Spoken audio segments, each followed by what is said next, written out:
recovery specialist with InStill's Mindfulness. I'm Pamela Edwards, and I do crisis response and outreach coordinator, and I do a little bit of everything. My name is Shane Thompson-King. I'm a peer recovery specialist, and I facilitate mindfulness groups. My name is Jessica Bragg, and I'm a peer recovery specialist at InStill's. I'm Chris Alderman. I mostly just support these guys when I can. I've been at InStill for a little bit over a year now. I've been at InStill's for almost 2 years. And about a year and a half. InStill is meaningful because it offers a safe place for anybody to come and hang out. InStill's is meaningful to me because if it wasn't for InStill's, I don't think I'd be where I am today. They really helped me in my journey. This job's meaningful because it's what I needed. In my harder moments and my struggles, I needed a safe place that could have accepted me for who I was in that moment. And that's what we try to be here. I think it's just all about connection. I don't really see a difference between the mindfulness aspect of InStill and the peer side, because to me it's all about connection. I guess I would say we're here for what you need. And if it's not a program or a time slot that we have already set, if you express, hey, this is what I need, then we strive to figure out a way to incorporate that into InStill. My typical day-to-day is fun and wild, and I love connecting with all the different people that come in here. It's really meaningful to me, even in my personal life, to be able to work here and to have that connection with people. It varies. I mean, sometimes we pull up and there's 5 people waiting outside to greet us. And some days it's slow. It just depends on really, honestly, what the weather's like, how many people are out and about. It ranges from 2 people to 30 people per day.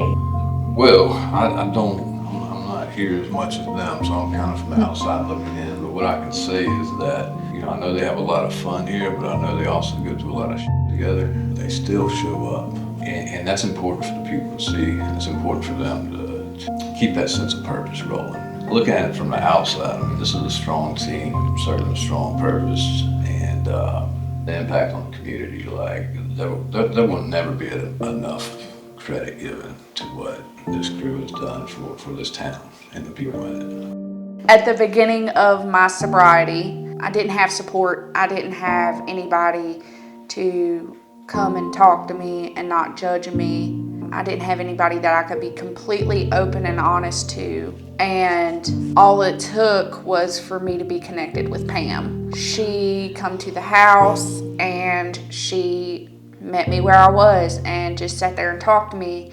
And after that day was my sober day. And I haven't looked back, and I don't plan on ever looking back. And all it took was InStill and someone like her to help me through that.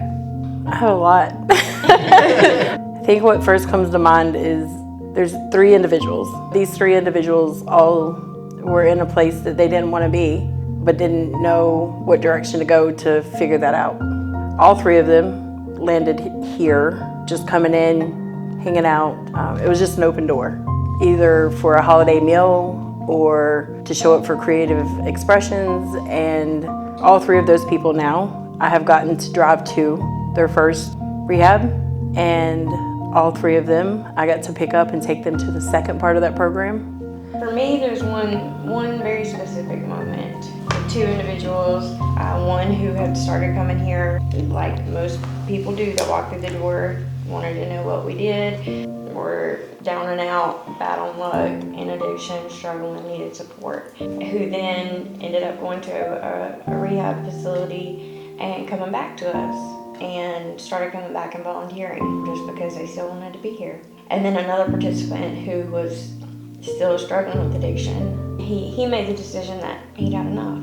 It wasn't any of the people that worked here that ended up getting the other gentleman to go into treatment. It was the volunteer. And that just, it sticks with me because it's just, we're people helping people, and it's just a community effort. I think what gives me hope the most is that we exist. and we continue to grow. And every no that I've heard, we just keep on and keep on, and those no's are slowly turning into yeses. And that gives me hope. Even the smallest win is all I need. Yeah, hope's hard with how the world is today. So I guess just waking up and being able to breathe fresh air. Definitely have hope for this community. Just being here and doing the work that we do just gives me hope, and that kind of ripples out. What gives me hope is us. I mean, really, like, all of us have been from one side to the other. And I know if I had had somebody in my darkest moments, like one of us, that would have been all the hope that I needed to pull me out. So I think just us is what gives me hope, to pull other people out and give them hope.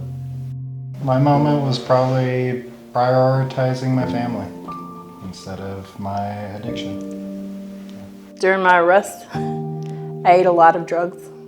It really messed up my mind. And when I was able to start being myself again, I just didn't have a desire. I just knew that that wasn't the life that I wanted to continue to live. That sounds really simple compared to what other people have to go through. I'd never got to experience rehab or going 20 times, in hopes that like this is going to be the time, because sometimes it takes that many times, and then it clicks for someone and that's their moment. But I guess I kind of got lucky. For me, it was jail was never enough. My family was never enough. Nothing was ever enough. In and out of jail multiple times. Didn't care about anything until the last time that I ended up there and found out that I was pregnant while I was there. And that was the moment that I decided to turn it around, because I had something to live for. That was the moment that I remember being like, I've got to do something different. I've got to at least try. My recovery journey started almost 22 years ago, and my moment wasn't until like 5 years ago.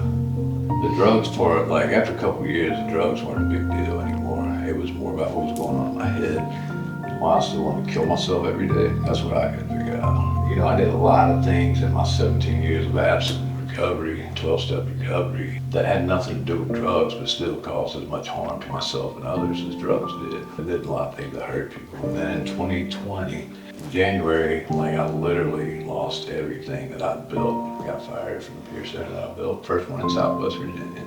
And I was gonna end my life. And for 6 months, I would sit in my room every single night, wanting to die, and for something to keep me alive every single night. And that's when I realized, dude, I've been lied to my whole life. I've been labeled something by other people and never given a chance to figure out who the hell I really am. Long story short, in 2021, I met my mentor, Gabor Mate, and did a lot of work with my childhood trauma, and realized that childhood trauma was the root of all my stuff. And so now, I can focus more on the things that I do want. I can focus on what I want to be versus what people want me to be. And I don't have to label myself based on other people's opinions of me. Walk in the door. That first step in any direction toward help. Just open our door and come in. Just reach out. Either come in the door or reach out and we can meet you where you are.